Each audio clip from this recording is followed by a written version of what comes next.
Ay magandang gabi.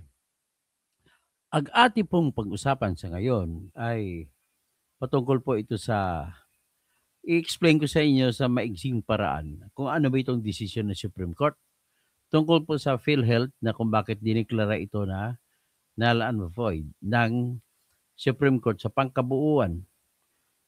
Ang sumulat ng desisyon ay si Justice Lazaro Javier. At ang sinasabi niya rito ay bawal po. Bawal na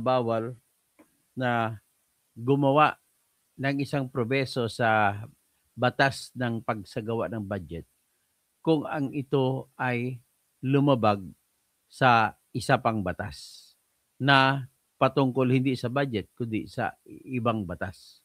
So bago po nito ay nais ko muna pong ah, sasabihin na yung naawa kasi ako sa aking inaanak na ninyo sa kan sa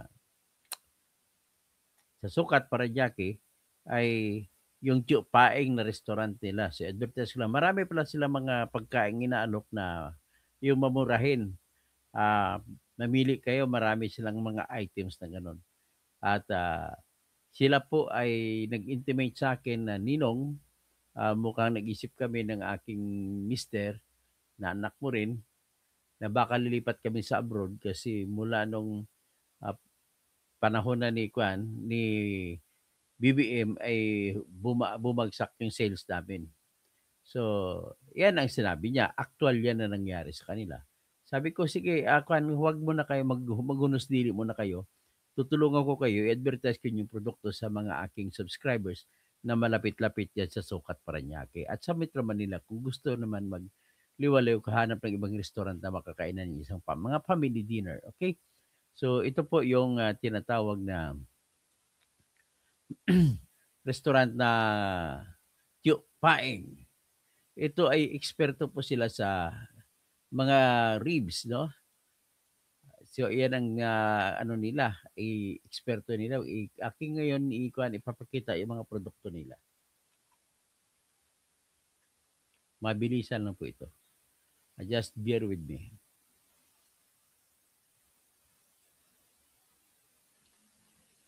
So, ito po yung kanilang mga produkto na bili mo pira-piraso yung mga yan. So, hindi kailangan bumili ka ng mga party pack. Pag party pack, nasa 2,999. Pero ito ay para lang ito sa mga mamili ka isahan, may ribs, may kung ano-ano. Ito may smoke, ito beef itong alam ko eh. Tapos may macaroni, ito beef din ito. So may partner na rice. So ito, may mga wings at saka may mga gulay, mga corn grits. So ito na, ang address nila ay nasa 8229 or 8227 Arcadio Santos Avenue sa San Isidro, Parañaque o yung tinatawag na sukat. Smoked ribs every day, no? Pinoy style, smoked ribs, chalap-chalap, always. Freshly smoked with love, daily. Ang kanilang telephone number kung gusto yung umorder ay 945-591-8688. So, ngayon, pwede rin kayo na kumain na lang doon kung malapit kayo. So, may ipapakita pa rin ako ng iba na produkto din nila. Pero sa tingin ko ay ito. Pero hindi ko lang po ipe-play ang music, ha? Yan, hindi ko lang ipe-play ang music kasi dali lang. Yan.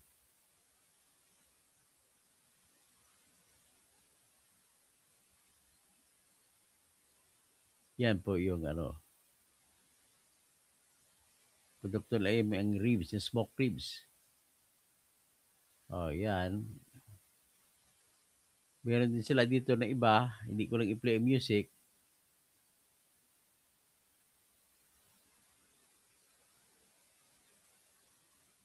Ayan. Walang music yan.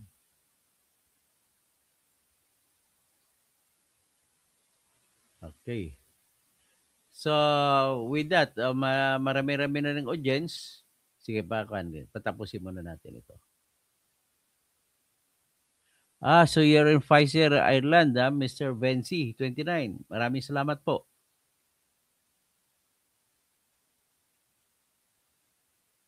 O, sige, umpisa na natin ang ating presentasyon. Okay, ang ating pag-usapan, ulitin ko lang, ay patungkol po sa budget na nakaraan ay nagdesisyon yung Supreme Court na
hello, medyo nawala lang tayo, no?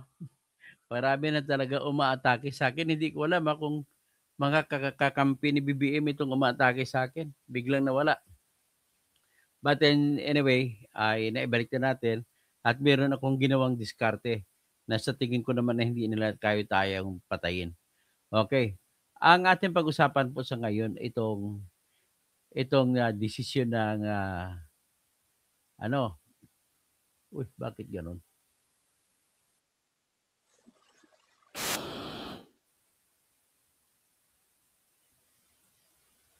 Desisyon ng Supreme Court patungkol sa kwan. Nais kong isamaray sa inyong desisyon. I-analyze ko sa inyo kung ano yung tinatawag na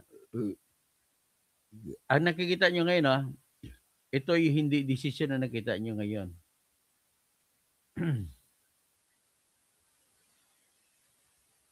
Yan po ay unprogrammed appropriation. Pero ang decision na nagsasabi na ang ginawa ng pamahalaan sa pagkuha ng 89.9 billion mula sa kaban ng PhilHealth ay bawal. Tinawag nito na null and void. At bakit bawal? Ay ang paliwanag po ng Supreme Court ay hindi po pwede maaring saklawin o hindi pwedeng maaring baguhin ng batas tungkol sa budget. Ikaw muna. Mukhang nawala na naman ako. O hindi maaring baguhin ng ng batas ng budget. Ibig sabihin batas ng budget, yung tinatawag po na General Appropriations Act. Hindi pwedeng baguhin ito kung ano man ang ibang batas. Pag may batas na nauna ng ginawa, ay hindi pwedeng baguhin ng panibagong batas na nakalagay as a rider, sumasakay lamang sa batas ng budget. Ang batas kasi ng budget ay tawag po diyan ay General Appropriations Act. So taon-taon gumagawa po ang Kongreso natin ng General Appropriations Act. Ang pakay po niyan ay para maiba sa batas ang pundo ng bawat opisina, paggagagastusan, mga sweldo ng tao, kung anong bilhin, kung sa DPWH, anong mga proyekto ng public works, kagaya ng highways, kagaya ng tulay, kagaya ng mga building din, no? Ang mga proyekto ng ating Department of Education, kagaya ng mga classrooms, ang lahat ng patungkol sa construction ay yan po ay binabudgetan din yan. Pero ang sistema nila, lahat ng mga pangangailangan ng construction ay malimit doon nila nilalagay sa Department of Public Works and Highways. Maliban na lamang sa National Irrigation Administration na kung saan mga gawaing mga dam, mga irigasyon ay sila nagpapatupad diyan sa National Irrigation Administration. Ang iba rin na may pangangailangan sa pagpapatayo ng mga construction, mga airports sa Department of Transportation naman yan. Hindi naman nilagay yan sa Department of Public Works and Highways. So whatever it is, ang decision ng Supreme Court ay nag-uutos na hindi pwedeng baguhin ng batas na paggawa ng budget ang anumang naunang batas. Ang pag-usapan natin dito ay dalawang batas na nauna ng ginawa. Ang batas na una ay tinatag na Universal Health Care Act o CA. At ang isa ay Sin Tax Law. Okay. Sa Universal Health Care Act, batas siya na nagsasabi na ang pundo na pangangailangan na gagamitin ng PhilHealth sa pag-operate ay ang pundo mula sa dalawang klaseng pundo. Ang unang klase ay yung pundo na ibabahagi or i-contribute ng mga empleyado sa pribado at gobyerno na mga opisina. So, ang tawag diyan members' contributions. Dahil hindi naman lahat po na tao ay may mayaman at hindi naman lahat ay may trabaho o empleyado, so ang ginawa ng batas na ito, gumawa siya ng panibagong pananggalingan ng pondo. Pondo na isusuporta para magiging kontribusyon ng mga taong walang trabaho, mga taong dukha, mga taong matanda, senior citizens, at yung mga taong karamihan basta walang trabaho ay doon sila i-cover sila, pamahalaan po natin ang magbibigay ng pundo para sa kanilang kalusugan. So yan ang Universal Healthcare Act nagsasabi na ang pundo para sa mga kasapi ng PhilHealth, kagaya ko senior citizen ako, ay kukunin doon sa contribution mula sa PAGCOR, mula sa PCSO, at mula sa Sin Tax Law. So nagsasabi dito kung ilang porsyento sa mula sa PAGCOR, nakita ng PAGCOR, ilang porsyento sa kita ng PCSO at ilang porsyento nakita sa Sin Tax Law ang ibibigay o ilalagak sa Philippine healthcare natin.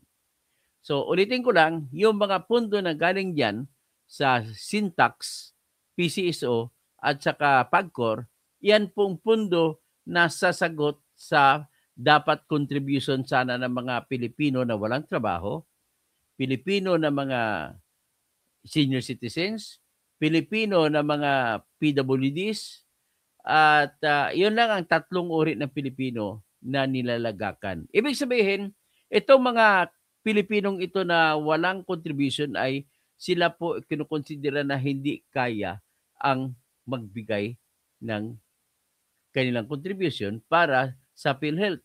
Ang objective po, ang pakay ng PhilHealth ay kagaya sa Amerika, kagaya sa Europe at ibang bansa na kapag ikaw po ay magpapa-ospital, tao ka, citizen ka, actually kahit sa the Netherlands, nagpa-ospital doon, nagpa-opera si Harry Roque, walang binayad kahit piso. Kasi ang gobyerno na nila sa the Netherlands ang sumagot ng lahat ng operation. Sa makatwid, ang pakay po ng PhilHealth natin ay aabot tayo sa panahon na kung sobra-sobra ng pera, ang lahat ng magpapa-ospital, mayaman man o hindi, ay hindi na kailangan singilin para sa pagpa-opera, para sa sakit na cancer, kahit anong grabing sakit ay wala ng babayaran. Iyan po ang pakay or objective ng PhilHealth natin. Ngayon, para matupad yung objective o pakay ng PhilHealth natin, taon-taon nilalagakan yan ng mga contributions galing po sa mga empleyado sa gobyerno at pribadong sektor. At ang mga taong walang trabaho o mga senior citizens o basta mga hindi na makatrabaho at walang income ay ang magbibigay ang gobyerno. Sinasabi ko na manggagaling sa PCSO, manggaling sa PAGCOR, manggaling sa Syntax Law. Ang Syntax Law po ay para maintindihan ninyo, ito po yung buwis na kinuha sa sigarilyo, kinuha sa pagbenta ng asukal, lahat po na nakakasira ng kalusugan ay sin tax po ang turing niyan. So, tatlo. Ngayon, ang mangyari, taon-taon may nilalagay. Ang pakay ay darating ang punto maging mahigit 1 trilyon ang pundo. Sabihin natin mga 10 trilyon na ang pundo ng PhilHealth na paunti-unti aabot sa punto na yan, magiging libre na ngayon ang gamot, ang operasyon sa lahat ng Pilipino kahit saan po kayo maisugod, sa pribado man o sa pangpubliko na ospital. Yan po ang pakay. So ngayon, nung 2024, ang nangyari ay noong 2023 pala, gumawa ng budget itong kongreso natin. Ibig sabihin ng kongreso, yung grupo ng congressmen at saka senador. Ang inaprubahan nilang budget ay pinirmahan din ni Marcos. Pero may nakalagay doon sa portion ng unprogrammed appropriation. Ano ba yung unprogrammed appropriation? Para nyo maintindihan na naman ito, nais ko lang bigyan kayo ng edukasyon kung ano yung mga appropriations. Sa General Appropriations Act ng kahit anong taon, kasanayan na ng mga congressmen at senador natin na maglalagay ng appropriations. Ang root word, appropriations o main word. Pag sinabi mo appropriations, yan po ay yung pagsabi mo ng magkano ang pera na gagastusin sa kung anong pagkakagastusan, proyekto man o opisina o sweldo, lahat yan appropriations. Pero sa isang appropriation, sa lahat-lahat ng daming appropriations, kasi limitado lang ang pera ng bayan. Ang koleksyon sa buwis, diyan nanggagaling po ang pundo pang suporta, pang gastos sa mga appropriations. So dahil limitado ang pundo, ang ginawa nila, hinati nila sa dalawang klaseng appropriations. Ang appropriations na may pundo, ang tawag na program appropriations. Ang appropriation naman na walang pundo, tinawag na unprogrammed appropriations. So ngayon, sumintro tayo ngayon sa flood control projects. Noong panahon ng 2023, para maggumawa ng proyekto para sa 2024, napakaraming flood control projects ang nilagay nila. Meron silang nilagay sa program appropriations na flood control projects. Ibig sabihin program, may pundo na siya na nakalaan. Pag sinabi na may pundo na, ang ibig sabihin, pasok siya sa estimated income ng bansa natin. Actually, ano bang pangaperang ginagamit ng bansa natin kada taon? Ito po ay manggaling sa collection. Ito po ay manggaling sa mga pinagbebenta ng Pilipinas. Ito po ay magagaling sa mga fees na halimbawa pupunta ka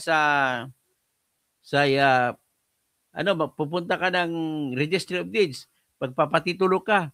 Yan ay hindi libre, sinisingil ka ng fees. Yung mga fees na yan, iniipon lahat sa kada opisina na naningil ng fees at kasama na ngayon yan, ilalagay sa tinatawag na pangkalahatang pera natin na General Treasury o General Fund. Tapos diyan sa General Fund, kukunin ang pera na pera-perasuhin mo sa kada proyekto. So ito ng flood control projects, dalawang uri ang nilagay na kasi hindi kasya. So may nilagay sila na flood control appropriated as program funds ay marami yan. Mahigit 440 billion ang inallocate nila. Ibig sabihin, inallocate, nilagay nila o nilagak nila, inaprubahan nila na dyan ay kagagastusan ng pera at may pundo na nakalaan. Yan. Ang iba namang flood control projects, dahil kulang-kulang ang kita natin, nilagay nila sa unprogrammed allocations ang mga flood control projects. Ang dami noon. Umabot sa 731 billion ang unprogrammed appropriations nila no karaan. Dahilan kaya nga si Coco Pimentel, isa sa mga petitioner kasama si Nery Colmenares, kasama yung aking halos contemporary sa Mindanao State University sa MSU Marawi na si Attorney Sani Matula, ay siya po ay nagpetition din. Sila po nagpetition, kinontra nila kasi bakit? Ano ang problema? Ang problema po para sa 2024 na budget ay nakalagay doon ang mga kondisyonis kung kailan pupunduhan itong mga unappropriated, unprogrammed appropriations. Okay. So sinabi diyan sa unang section sa nakalagay sa sa item number 153, paragraph A, B, C, D, nakalagay doon ang mga kondisyon kung kailan pwede punduhan ang mga unprogrammed appropriations na mga lahat ng bagay kasama ang flood control. So ito ngayon ang ginawa nila. So usually sa mga naunang mga taon, ang nakalagay na kondisyon para bibigyan, para pagkukunan ng pundo at patakbuhin yung unprogrammed appropriations ay number 1, kung nakatipid ang pamahalaan o may savings. Paano mo sabihin na nakatipid? Sinabi mo nakatipid ang pamahalaan natin kapag may isang mga programa na hindi na ipapatupad, ang mga pera na nakalaan doon ay kukunin, ibalalagay sa general fund o pangkalahatang pundo at tatawagin siya ngayon na savings. Pagkatapos, ano pang ibang klaseng savings? Yung ibang savings, halimbawa, nagtalaga ng 150 million sa isang tulay. Natapos ang tulay, 100 million lang nagastos. So kung 100 million, ang 50,000 ay natipid. So ilagak ngayon dyan sa general fund. So, yan ngayon, yung nilagak as tipid, pwede na ngayon gagamitin, pupunduhan yung mga unprogrammed appropriations. Okay, ano pang ibang kondisyon na magkaroon ng pwedeng punduhan ng unprogrammed appropriations? Pangalawang dahilan po ay kung nakautang sa bangko ang Pilipinas at pwedeng kukunin yun sa utang na yan at ipupundo dun sa unprogrammed appropriation. Ang pangatlong sitwasyon ay sinasabi nila na hindi pwede mangyari. At inimbento ito ang may imbento pala nito ay si dating Congressman Salceda.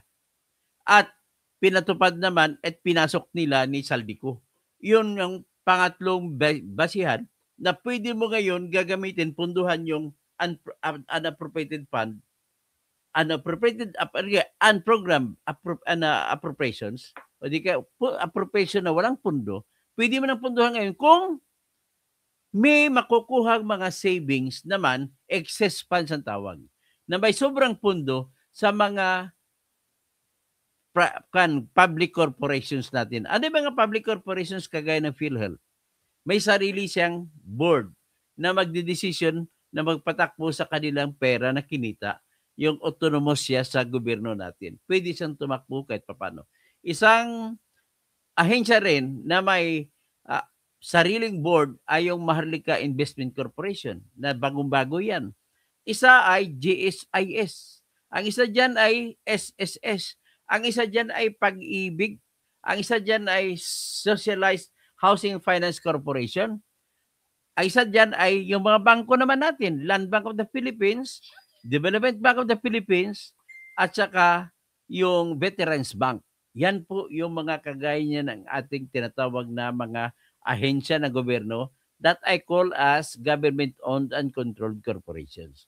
So, sinabi doon sa pangatlong kondisyon na kung may sobrang pondo sa kahit anong public corporation natin ay pwedeng kukunin at gagamitin ngayon sa unprogrammed appropriations. Yan. So, base po yan, pagkatapos niya napirmahan ni Marcos, ibig sabihin, pinirmahan ni Marcos yan, alam na alam niya yan.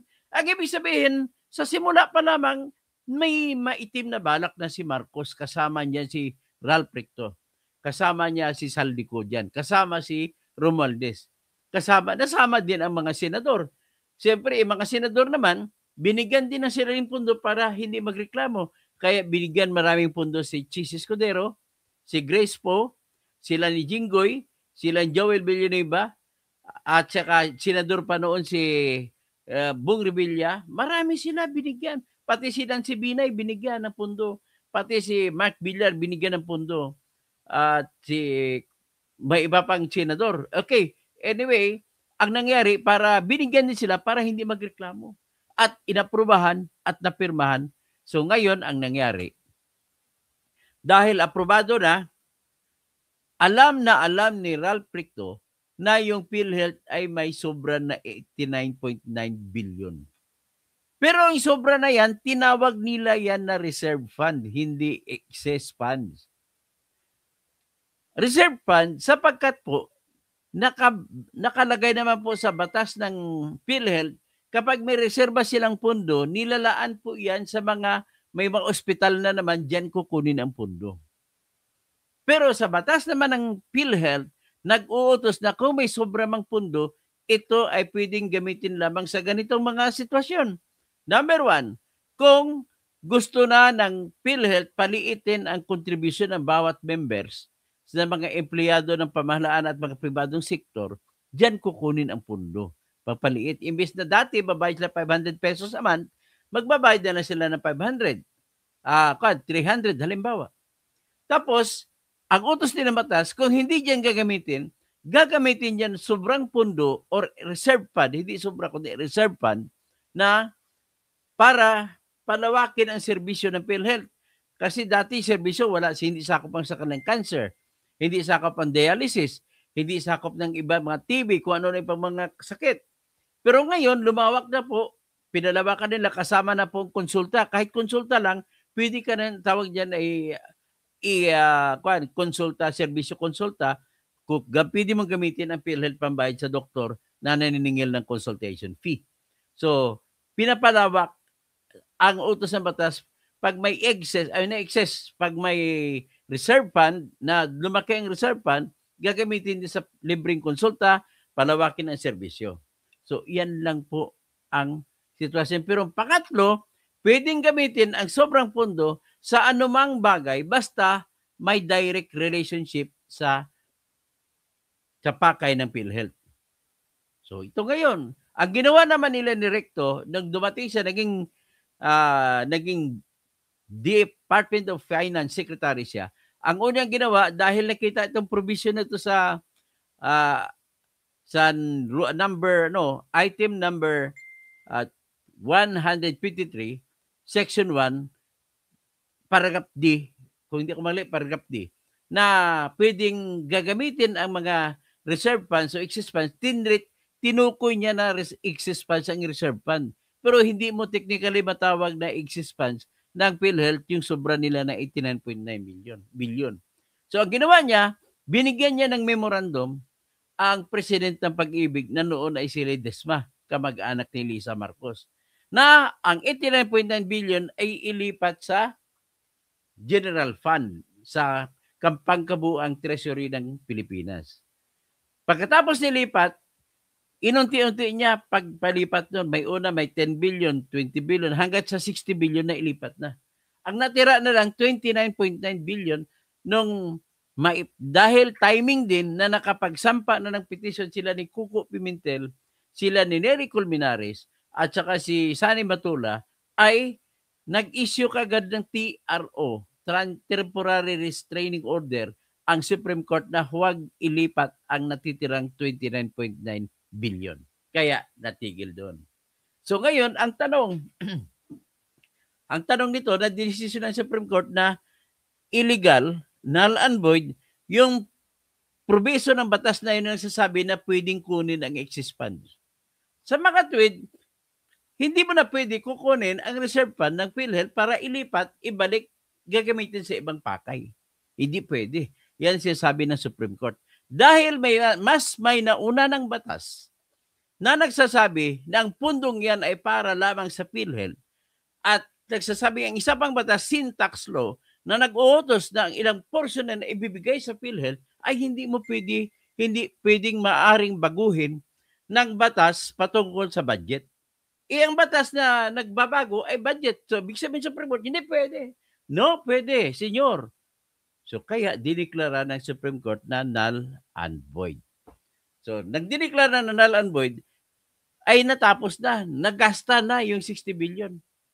So, for all you know, ang nangyari, ang pundo po ay ginasta po sa flood control projects. Yan po ang problema. Napunta na sa bulsa ng mga contractors at congressman at mga senador na iba. Paano pa ngayon mababawi ang pera ng PhilHealth? Yan ang tanong. So yan ang sinasabi na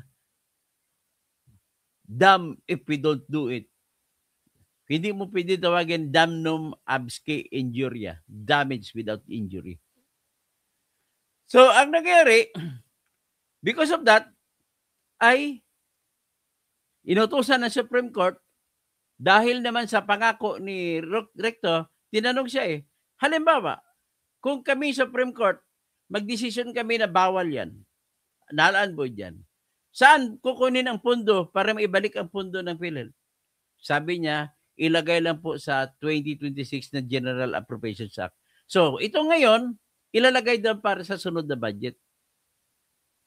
Ngayon, ang problema, ladies and gentlemen, ito ay desisyon ng Supreme Court na para sa tao. Makatao itong desisyon na ito. Kasi ang kalusugan, basahin natin mamaya ang desisyon ng pangkabuang korte na sinulat ni Justice Lazaro Javier. Napakaganda. Sabi niya, ang umpisada niya, health is wealth. And wealth is health. Grabe, matalinhaga. Pero mamaya, itatakil natin yun. So, ngayon, dahil sa ginawa ng gano'n na ibabalik, ang problema natin, patapos ng budget, may isasama pa kay 2026? Ito ang problema ko. Klaro na makatao ito para sa tao at tao ang dinidepensahan nito. Brad Dennis Causing, para sa tao itong desisyon ng Supreme Court. Akalain mo ba, mag-apila pa yung Solicitor General? Hoy, Solicitor General, para saan ba kayo? Abogado ba kayo ng tao? Abogado ng mga korap? Grabe itong solicitor. Miss Darlene Berberabe. Tinatawag kita Miss kasi ang asawa mo na si Samboy Lim na namatay na ay nag-split na kayo at nagkaroon ng declaration of nullity ang kasal ninyo. Kaya Miss Darlene Berberabe ang tawag ko sa iyo. Bakit? Ano bang problema? How can you reconcile your conscience, Ma'am Darlene Berberabe? Klarong-klaro ito na para sa bayan ang desisyon ng Supreme Court. Tapos iapila mo pa. Klarong-klaro po yan. Tapos hindi lang yan. Bilang Solicitor General, ikaw ay top lawyer sa buong Pilipinas. Ikaw pinakamataas na abogado. Although hindi naman natin sabihin, pwede na ikaw pinakamatalinong abogado. Kasi marami pa namang napakaraming matalinong abogado kaysa sa'yo. Isa na ako mas matalino sa iyo. Ano lang yun Kwento lang yun. Huwag ka maniwala dyan, Darlene Berberabe.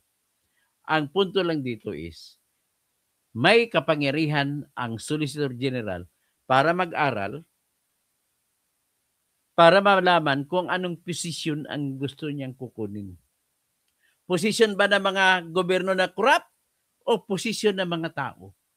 Very clear, ito posisyon ng mga tao.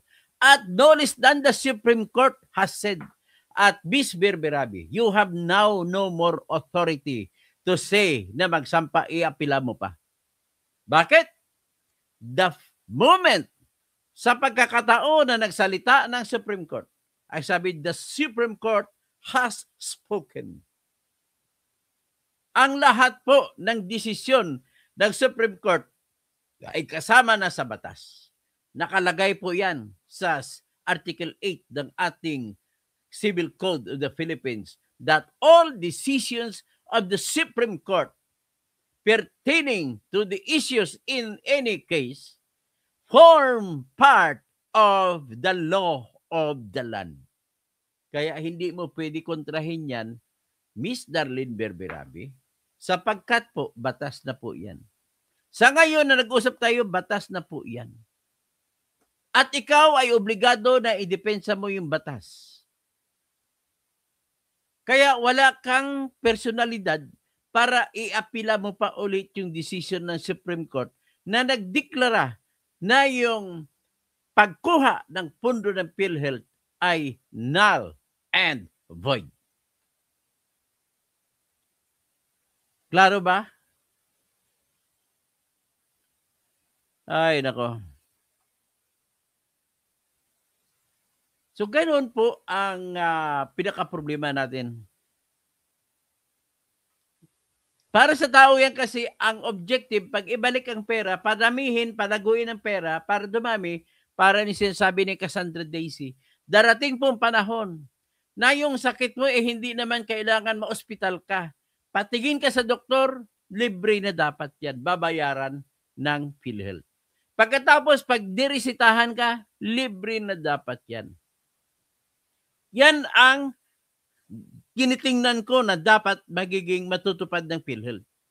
Na kahit ubo lang, punta ka, diresitahan ka na ng doktor, punta ka na lang sa kahit sa Mercury Drug, kahit saan, dapat may voucher na yan, sagot na ng pamahalaan natin sa pamamagitan ng PhilHealth ang lahat ng binili. Meron mo mga senior citizens kagaya ko. Pag may sakit kami, pag pumunta kami sa makakuha lang ng discount, sa Mercury Drug, sa Watson, sa Rose Pharmacy, sa lahat, meron pa kaming librita na tinatawag, ipakita namin yon. Di ba padagdag hirap sa mga senior citizens? Di ba pwede nalagyan para madali ang pagbili ng gamot ay ID na lang na senior citizen ipakita? At makikita naman po sa resita ng doktor kung sino ang pasyente na kapangalan. Kung pangalan ko yan nakalagay at ako po may ID na senior citizen, dapat naka-discount na kagad. O di kaya kung PhilHealth ang sistema at pinakita ko na ID ko na senior citizen ako, automatic ikarga na dapat sa sisingilin na sa PhilHealth yan. At pag pumunta ako ng doktor, magpatingin ako, bakit sumalumalabo ang paningin ko?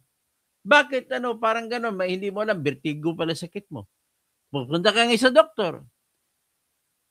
Pag pinakita mo ang ID mo na senior citizen ka, sapat na yun. Pag pinakita mo ang ID mo na PWD ka, sapat na yun na ikakarga sa PhilHealth automatic at libre na dapat. At kapag magbibigay pa ng resita yung doktor na yun, sapat na yun, libre na yun. Ang resita mo, ipakita mo sa kahit anong pharmacy, pribado man o gobyerno, kasama ang iyong ID, libre na yan. Dapat kinakarga na yan sa account ng PhilHealth. Ang the only way pa kailangan nila, para kang bumili ng pagkain sa mga Jollibee, McDonald's, mga Wendy's, at iba pang Chowking, kakainan mo, o KFC, ang pinapakita lang, pirma lang ng senior citizen sa resibo. Dapat gano'n na lang sana ngayon. Ang problema, hindi natin matip. Ang dami nang namamatay na mga magagaling na tao na mamatay dahil sa sakit. Dahil sa kalintikan niya. Alam mo, nais ko lang din babakbakan ko talaga ito mamaya. Maliban sa vlog ko, susulat din ako sa post ko. Babakbakan ko si Darlene Berberabe. Asan ang konsensya mo? Sabi nga sa decision, health is wealth. Wealth is health. Ibig sabihin ng health is wealth, magpakalusog tayo para makapagtrabaho tayo at kung trabaho natin ay magbibigay ng sweldo, magkaroon tayo ng kayamanan. Magtrabaho tayo, gagawa tayo ng ating mga ginagawa, ikaw ay inventor at ibenta natin, invention natin, ikaw ay magkakapera. Yan ang ibig sabihin ng health is wealth. Ang problema, pag dumating ang araw may sakit ka na, paano kayo masabi health ka kung may sakit ka? So, dapat may pera ka, wealth, para mag-ayos ang health mo. Wealth is health. Problema, pwede ba yan? Tayo lahat po ay tumatanda. Nagtatrabaho tayo. Nung bata pa tayo, tatrabaho tayo matindi. Trabaho na trabaho. Kasweldo tayo. Binibigay niya sa ating pamilya. At bahagi niyan ay dapat na may PhilHealth, tinatabi natin yan. Pang PhilHealth yan. Ito pang PhilHealth ito. Para dumating ang araw na retirado na ako, hindi ko na kaya magtrabaho. Kukunin ko naman yung pinundo ko at iyon naman po ang magpapagamot sa akin. Kaya nga po, kung may mabata pa tayo, kung sino pa mas bata sa akin ngayon dito, ang advice ko lang sa inyo, bago kayo umabot sa edad ko na senior citizen, bata pa lang kayo, kumain na kayo, alamin nyo sa Google kung ano ang pagkaing pampalusog. Maging malusog lang tayo. Exercise araw-araw para naman darating ang araw na iba na yung retired ka na wala kang sakit. Na naghihintay ka na ng iyong date sa St. Peter. Di ba? Iba, ganun lang ang sistema talaga natin. Pero dahil sa kahirapan, walang trabaho. Paano naman kung wala kang trabaho nung ikaw bata pa? Paano ka makakatipid? Ang paghanap po, pagtrabaho, employment sa lahat ng mga tao ay obligasyon ng gobyerno. Ang gobyerno ang kailangan mag-create ng trabaho para magkaroon ng trabaho ang lahat. Ang ginagawa ng gobyerno na dapat ay palakasin ang ekonomiya para maraming magbubukas na negosyo at kung maraming negosyo ay mag-hire ng ibang mga tao na magiging empleyado. At para maganda naman ang trabaho, kailangan malaki ang sweldo. Para malaki ang sweldo, kailangan maganda ang patakbo ng negosyo. Yan po ngayon, ginagawa ng Solicitor General. Wala po, kontra ito sa pamantayan. O ito, basahin natin sandali yung desisyon ng Supreme Court sa PhilHealth. Napakaganda ng desisyon.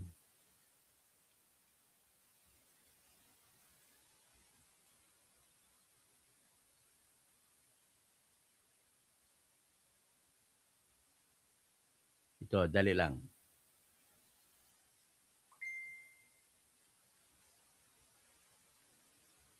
O, ito po yung decision.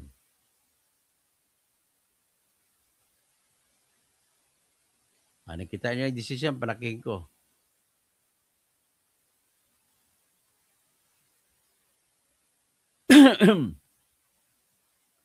Yan, decision. Aquilino Pimentel, et al. In GR number 274778. At marami sila, hindi ko nabasahin ang iba. Ang ibang grupo, Attorney Jose Sane Matula, at marami na rin sila. Ang isang petition naman ay sino ito?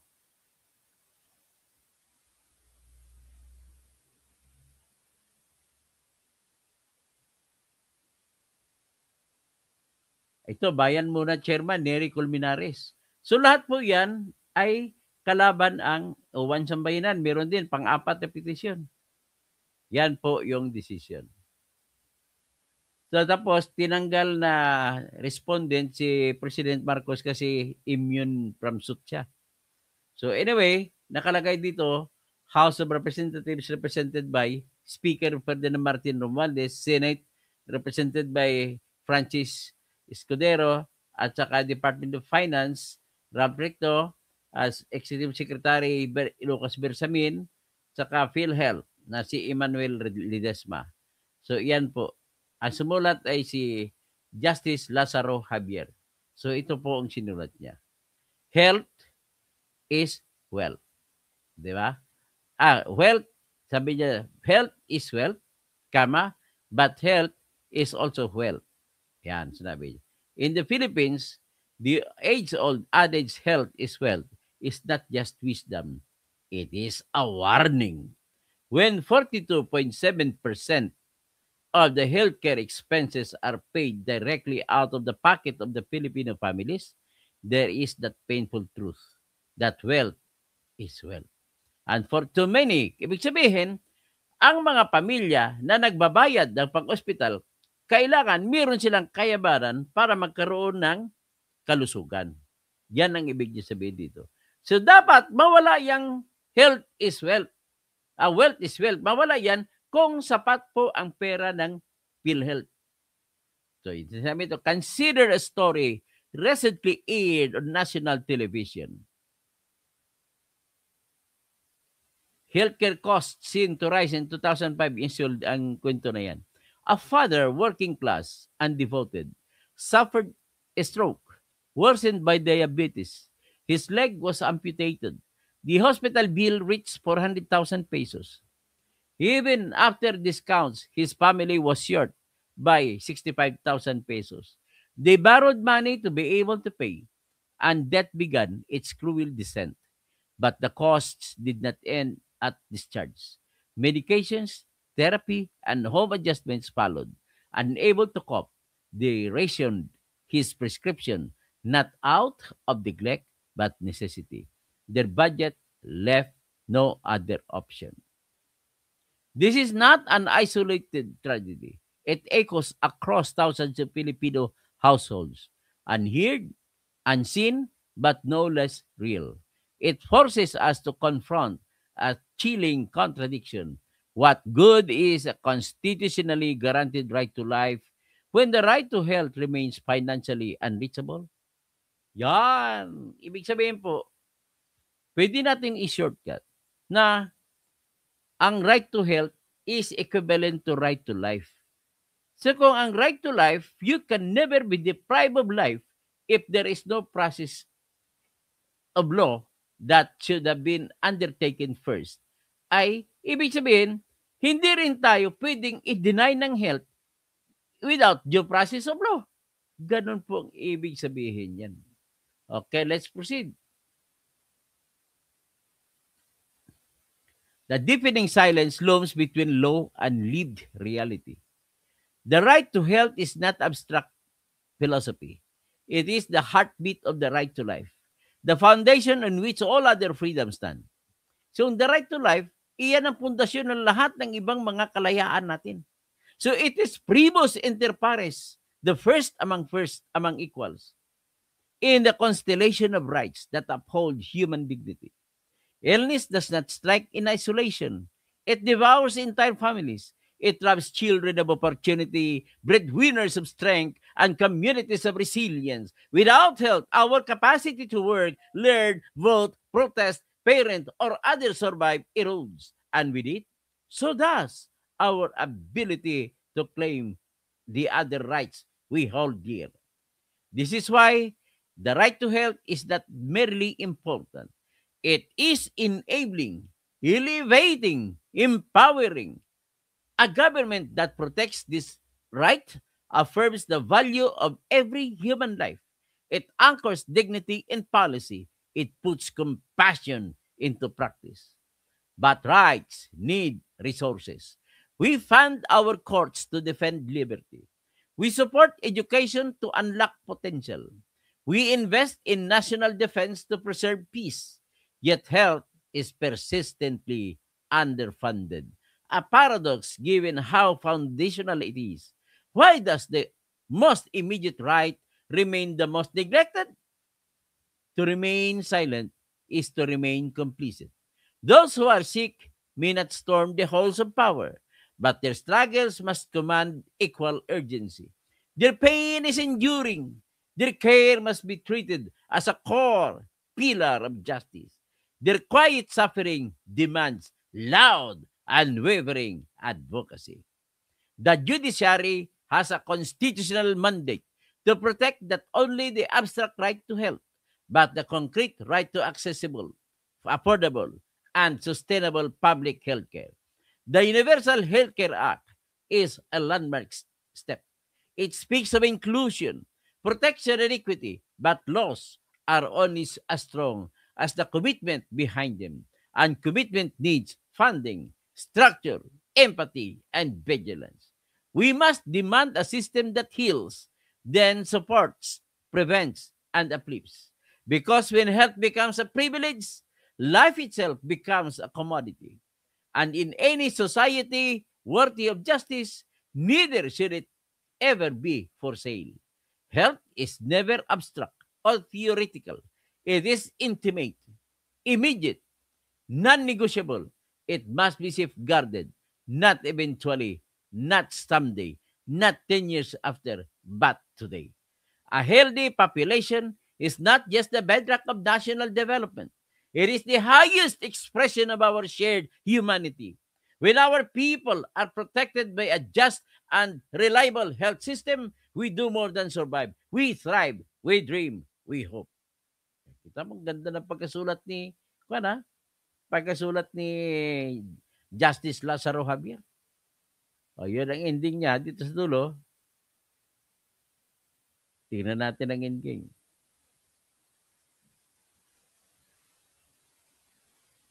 So, pinagbasihan niya ito yung mga expert sa health. Hindi lahat abogado.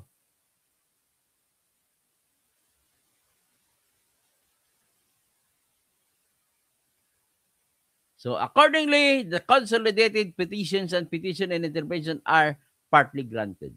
The letter dated September 20, 2023 of President Ferdinand R. Marcos addressed to Speaker Ferdinand Martin G. Romualdez certifying the urgency of the bill is declared not unconstitutional. Okay, may isang issue pa kasi. Special provision. Okay, dito na lang. Ano ba yung sulat na yun? Itong sulat po na nagpadala si Bongbong sa Kongreso na ina-address niya yung budget law ay emergency. Sabi naman ng ibang si Justice, kagaya kay Justice Marvick Lunin, unconstitutional daw yun kasi walang basihan para sabihin mo na emergency na pangangailangan ng budget. Ito naman, may isa naman, Special Provision 1D, chapter pala yun, 153 of the 2024 General Appropriations Act, DOF Circular Number 00T-2024, and the transfer of the 60 billion fund balance of the PhilHealth to the National Treasury are declared void. So, yan ang sinasabi dito. Ang tinatawag dito na Provision 1-D or Paragraph D, ito po yung rider na kinikwento kanina na kapag may reserve or excess funds ang isang ahensya ay pwedeng kunin, ilipat sa general fund at gagamitin ng pamahalaan natin sa anumang budget, kukunin doon sa unprogrammed funds. So isa pa, permanently prohibited, pinagbabawalan ang Senate, ang House of Representatives, ang Department of Finance, ang Office of the Executive Secretary at saka PhilHealth na mag-implement sa ililipat ang 29.9 billion na natitira. Ang sunod pa, respondents, inutusan din na isama sa 2026 General Appropriations Act ang 60 billion na dapat ibalik sa PhilHealth. So, tapos ang PhilHealth ay inuutusan na sumunod kayo sa Section 11 in relation to Section 5, 6, and 7 of Republic Act 11-22-3 or the Universal Healthcare Act in managing its funds and handling its operations in order to improve the National Health Insurance Program. Tapos, temporary restraining order, tinanggal na. Motion for leave to file administration, hindi na. Okay? Yan po yung decision natin. So, ang problema ko lang dito, ito may endgame pa si Kwan, na end statement pa si Justice Lazaro Javier. Sabi niya, now is the time to act. Not later. Not in the next 10 years. Now! Parang sabi mo, now na. Sana all. So, yan po yung ating decision ng Supreme Court. Yung iba ay tinanggal, hindi ko na tinakel kasi masyadong at least ito na po ang ating batas. Okay? So, ang ayaw ko lang dito, suma total, ay bakit hindi kumampi ang Office of Solicitor General sa tao at iapila pa. Di ba? Klarong-klaro naman ito. Kahit sino nakakaintindi na para sa tao ito. O sige, mag-ano ako, mag-tawag-tawag ako sa inyo. 54 na pala, no? Ah, si Pastor Rodi Rabi, si Benzi, live watching from Pricer Island, si Geli Ramirez. Gandang gabi po, Dr. Toto. Salamat po. At nakabalik ka naman dito. Ara Sausa, good evening. Attorney Kausing, God bless. Tapos si Selma Tarimano, watching po from South Korea. Salamat po. Rico Dalangpan Ricoleto. Good evening, Sir Doc Toto Kausing. Harty Bisislao Moises. Tapos si Vince Muran. Tapos si Meme Authority, good evening. Abistia 15, napakasulid ni BBM ngayon, Sir Toto. Kahit alam ng nagnakaw, pera parang hindi tinatablan. Ang daming dumidepensa sa kanya. Okay, agad sulit. So, Fernando Rafael Fernandez Cuervo. Listening from Logroño, La Rioja, España. Rudo Saruna. Ang galing mo magpaliwanag, Katoto. Ano to? Sa iyo ko lang nalinawan ang mga malabo at katusuhan ng pamahalaan na nakawan ng tuso sa ating mga manhid po sila. Okay. So, Dennis Kausing, I love Brad. Hello, Brad. Kapatid ko po yan. Cassandra Daisy, bakit pipila pa tayo sa gamot para humingi ng bayad? Kaya dapat palakasin ang PhilHealth para ang mga tao hindi napipila sa mga politiko. Para pagdating ng botohan, hindi na sila sunod-sunuran sa mga gusto ng politiko. At sila kahit bigyan sila ng pera ay hindi na susunod doon. Okay, sa Abilinaong Galang, wala ibang dapat imbestigahan dyan kundi si King Hustler expert na Rafael Recto, naging susi ng kaba ng bayan since pinalit yan kay Jokno, umpisa na nakawan sa PhilHealth, GSIS, SSS, DVP at Goldbar. So, ibig sabihin, malinis pala na tao si Jokno. Kaya si tinanggal kasi hindi siya susunod sa gusto ni Marcos mangyari na ilipat ang pondo ng PhilHealth papunta sa budget para gagamitin nila sa flood control project. So, Nelson Laher, kaya gusto kong manood dito sa channel mo, Dr. Toto, kasi marami ako natutunan sa batas. Salamat po. Cristel Hoxon B, punta ka, upaw, doktor ka? Cassandra Daisy, attorney sa ibang bansa, i-prescribe na lang ang pagresita. Nasa computer na lang yan. Pick up na lang ang pasyente. Okay. So, BCBs, good evening, Dr. Toto. Cassandra Daisy, yan ang mga lawyers na dapat i-disbar, hindi ikaw, Doc. Ayan, batis. Ang lawyer i-disbar, dapat si Darlene Berberabe. Marilyn Bondok, hello, Attorney Toto. Good evening po. Ingat palagi, sir. Jan, God bless po. Maraming salamat. Mga libreng gamot pinamimigay ng health center, ibang buwan na lang, mag-expire na. Naku, expired. BCBs, 100 million a month ang PGH Hospital sa time ni Duterte. Ngayon, wala ng million. Okay, Dr. Toto kasi nanawagan po kayo, mag-file na ng impeachment complaint against BBM. Okay, dapat mag-file na tayo si Kiko Barsaga, dapat mag-file na siya at suportahan ng taong bayan. Super salamat sa Supreme Court. Hindi nila kayang panoorin ang mga Pilipino na mamatay na lang sa kulang sa pangpagamot. Akalain mo marami mga nalunod. Dapat nagamot mga yon. Ano na bang kailangan? Ebidensya para makulong ang sindikato. Okay. How can we work if we are sick with no guaranteed medical help? Teacher Pity, Solicitor General ni BBM at Martin, asawa ni Samboy Lim. Yeah, asawa ni Martin Samboy Lim yung si Darlene Berberabe. Teacher PTV, Dr. Toto, common sense daw, hindi batas ang gamitin, sabi ni Vatman. Vatman si Ralph Recto. Tapos, Bendalo na kasi ang BBM eh. Recto, common sense law. Nakapag-solicit ka kasi ng pondo kay BBM, si Berberabe. Ganun ba? Helen Baguio, hello po. Romel Bengson, talagang hindi para sa tao ang mga opisyal ng gobyerno natin ngayon, doktor. O nga, impeach Marcos, BCBs, kinain ng laswa araw-araw. kumain ng laso araw-araw para magiging malusog. Pero nais ko lang din idagdag bago ko umalis na pinagliban ng Supreme Court, ayon lang magdetermina kung dapat i-plunder kung may plunder ba laban na ginawa tinatawag si Ralph Recto. So dyan, maraming salamat po sa lahat. Paki-like, paki-share, at please don't skip the ads. Please invite your friends and relatives to join our channel.